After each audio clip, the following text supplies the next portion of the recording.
देश में गैस की किल्लत के बीच केंद्र सरकार ने राहत भरा फैसला लिया है। पेट्रोलियम मंत्रालय ने सभी राज्यों को कड़े निर्देश जारी किए हैं।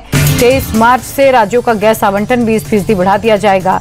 केंद्र ने साफ कहा कि होटल, ढाबों और रेस्टोरेंट को प्राथमिकता दी जाए ताकि आम जनता और कारोबार को राहत मिल सके। साथ ही प्रवासी मजदूरों के लिए 5 किलो के सिलेंडर और कम्युनिटी किचन को विशेष राहत देने के निर्देश दिए गए।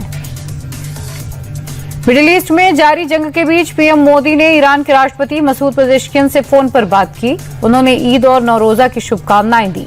दोनों नेताओं के बीच मिडिल ईस्ट में तनाव को कम करने पर चर्चा हुई। साथ ही पीएम मोदी ने मिडिल ईस्ट में इंफ्रास्ट्रक्चर पर हो रहे हमलों को भी निंदा की। इसके अलावा ईरान में भारतीयों की सुरक्षा सुनिश्चित करने में सहयोग देने के लिए ईरान की सराहना की। समुद्री जहाजों की सुरक्षा को लेकर भी चर्चा हुई। रक्षा मंत्री राजनाथ सिंह का मिडिल ईस्ट के हालातों पर बड़ा बयान सामने आया है। राजनाथ सिंह ने कहा, दुनिया आज संकट के दौर से गुजर रही है, लेकिन प्रधानमंत्री मोदी की दूरदर्शिता ने भारत को ऊर्जा संकट में फंसने से बचा लिया। साथ ही राजनाथ सिंह ने यह भी कहा कि बातचीत और कूटनीति से जंग का समाधान संभव है। कांग्रेस सांसद और नेता प्रतिपक्ष राहुल गांधी ने केंद्र सरकार पर बड़ा अटैक किया। राहुल ने कहा, डॉलर के मुकाबले रुपए का गिरना और इंडस्ट्रियल फ्यूल की कीमतों में बढ़ोतरी आने वाली महंगाई के संकेत दे रहे हैं।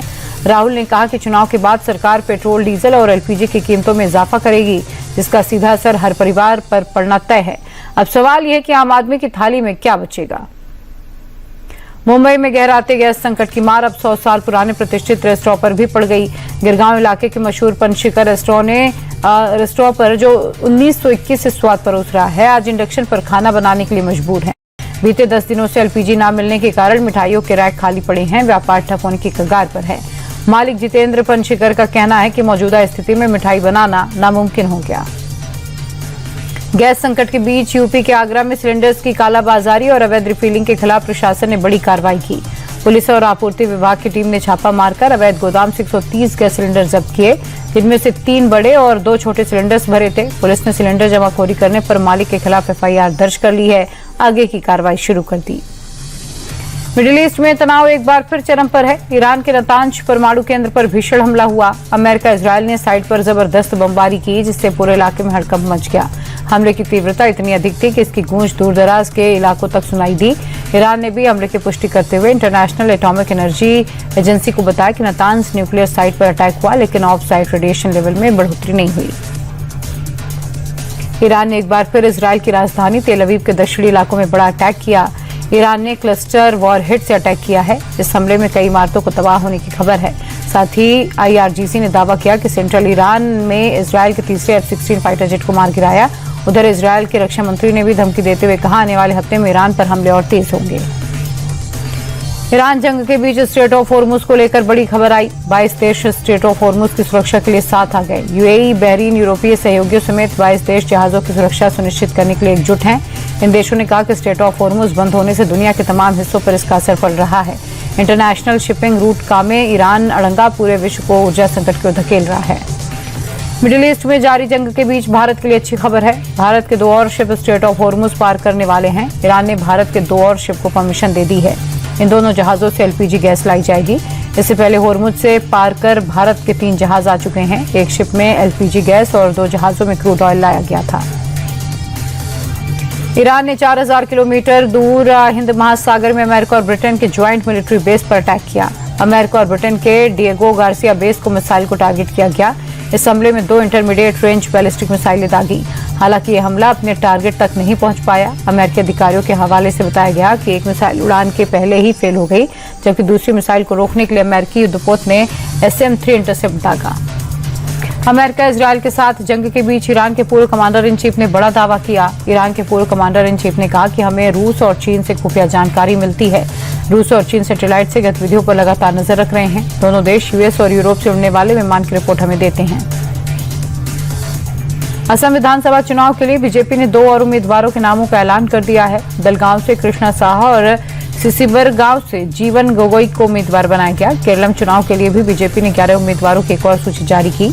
2 दिन पहले पार्टी ने 39 उम्मीदवारों की दूसरी लिस्ट जारी की थी। वहीं पुडुचेरी चुनाव के लिए 9 नामों का ऐलान किया गया है। पंजाब सीएम भगवंत मान ने कैबिनेट मंत्री लालजीत सिंह भुल्लर से इस्तीफा ले लिया। पंजाब एयर हाउसिंग कॉर्पोरेशन के मैनेजर गगनदीप सिंह रंधावा की आत्महत्या के मामले में मंत्री का नाम आया था। पूरे मामले की निष्पक्ष जांच हो पाए, किसी तरह से जांच प्रभावित न हो, इसीलिए कैबिनेट मंत्री से इस्तीफा ले लिया गया। आपको बता दें, रंधावा ने अपने सुसाइड वीडियो में मंत्री का नाम लिया था। जयपुर में एमपी सरकार की ओर से इंडस्ट्रियल इन्वेस्टमेंट इंटरैक्टिव सेशन आयोजित किया गया। इस दौरान सीएम डॉक्टर मोहन ने एमपी और राजस्थान को भाई बताया। उन्होंने पार्वती कालीसिंध चंबल नदी जोड़ परियोजना को दोनों राज्यों के साझा विकास की महत्वपूर्ण कड़ी बताया। और इसी बीच सीएम डॉक्टर मोहन ने उद्योगपतियों के साथ मीटिंग की और उद्योगपतियों को प्रदेश में निवेश के लिए न्योता दिया। सीएम मोहन ने कहा कि एमपी निवेश के लिए सबसे सुरक्षित है। कई उद्योगपतियों ने संभावित परियोजनाओं पर सरकार के साथ चर्चा की। भारत और चीन की यात्रा करने वाले लोगों के लिए अच्छी खबर है। दिल्ली और चीन की राजधानी बीजिंग के बीच जल्दी सीधी उड़ान शुरू होने वाली है। भारत में चीनी दूतावास के प्रवक्ता यू जिंग ने इसकी पुष्टि की। उन्होंने बताया कि एयर चाइना इन उड़ानों को ऑपरेट करेगा। चीनी दूतावास के प्रवक्ता ने कहा कि केवल यात्रा ही नहीं बल्कि व्यापार, पर्यटन, भरोसा बहाली की दिशा में बड़ा कदम है। उन्होंने इसे एससीओ और ब्रिक्स देशों के बीच संपर्क बढ़ाने के लिए ग्रीन सिग्नल करार दिया। हिमाचल प्रदेश के मनाली में भारी बर्फबारी के बीच अटल टनल को बहाल करने की कोशिशें तेज हो गई। बीआरओ की टीमें टनल के पास जमा भारी बर्फ को हटाने में जुटी हैं। एडवांस्ड मशीनों के जरिए रास्ते को साफ किया जा रहा है ताकि आवाजाही सामान्य हो सके। टूरिस्ट को फिलहाल सावधानी बरतने और प्रशासन के निर्देशों का पालन करने की सलाह दी गई। आईपीएल शुरू होने से पहले लखनऊ सुपर जायंट्स के कैप्टन ऋषभ पंत टीम के साथ अयोध्या पहुंचे, जहां खिलाड़ियों और सपोर्ट स्टाफ ने रामलला के दर्शन किए। टीम के साथ फ्रेंचाइजी के मालिक संजीव गोयनका भी थे। सभी ने राम मंदिर में विधिवत पूजा अर्चना की और आगामी आईपीएल सीजन में टीम के खिताब के लिए जीत की प्रार्थना की। भारतीय टीम जून के अंत में आयरलैंड के दौरे पर जाएगी, जहां दोनों टीमों के बीच 2 मैचों की टी20 सीरीज खेली जाएगी। बीसीसीआई ने दौरे का शेड्यूल जारी किया है। 26 और 28 जून को दोनों मुकाबले खेले जाएंगे। टीम इंडिया का ये 8 साल में चौथा दौरा होगा। टीम इंडिया और आयरलैंड के खिलाफ अजेय रही है। वहीं आयरलैंड के बाद टीम इंडिया को 1 जुलाई से इंग्लैंड का दौरा करना है, जहां 5 मैचों की टी20 और 3 मैचों की वनडे सीरीज खेली जाएगी। कोलकाता नाइट राइडर्स को आईपीएल की शुरुआत के पहले झटका लगा। टीम के तेज गेंदबाज आकाशदीप पूरे सीजन के लिए बाहर हो गए। केकेआर ने आकाशदीप को ऑक्शन में 1 करोड़ में खरीदा था। आकाशदीप बीसीसीआई के रिहाब सेंटर में हैं। आकाशदीप अभी तक केकेआर के ट्रेनिंग कैंप में शामिल नहीं हुए। केकेआर को इससे पहले हर्षित राणा और मथीशा पथिराना के रूप में झटका लग चुका है। दोनों खिलाड़ी भी चोट के कारण नहीं खेल पाएंगे।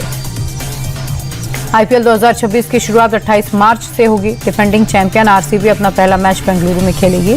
टीम ने 18 साल के लंबे इंतजार के बाद पहला खिताब पिछले सीजन जीता था, लेकिन सीएसके के पूर्व खिलाड़ी रविचंद्रन अश्विन का मानना है कि आरसीबी की टीम मजबूत है और इस साल भी खिताब जीत सकती है।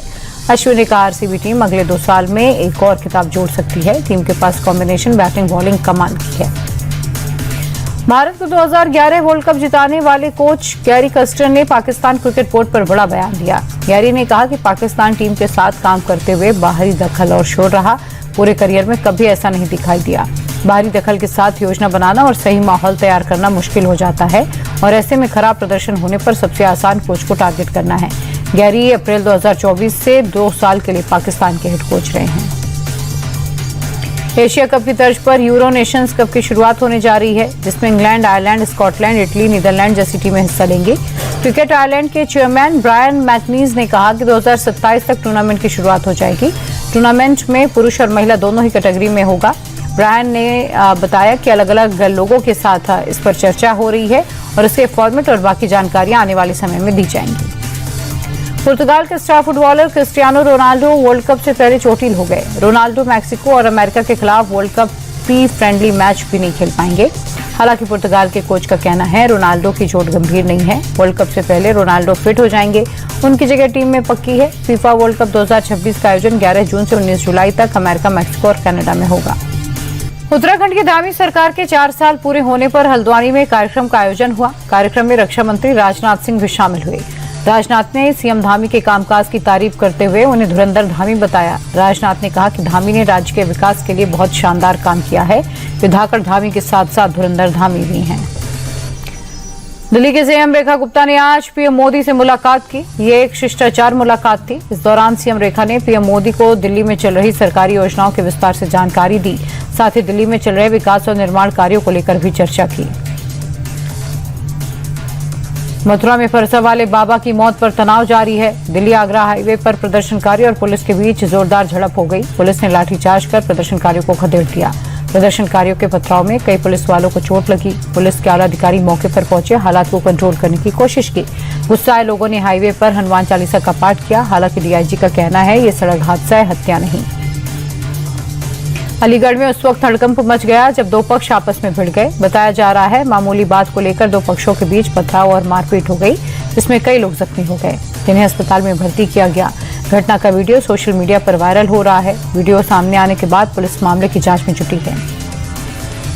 एमपी के उज्जैन से हैरान करने वाली तस्वीर सामने आई, जहां पर महर्षि संदीपनी राष्ट्रीय वेद विद्या प्रतिष्ठान में टीचर ने एक छात्र की बेरहमी से पिटाई कर दी। वीडियो में देखा जा सकता है टीचर डंडे से छात्र को पीट रहा है। वायरल हो रहा वीडियो 6 दिन पुराना है।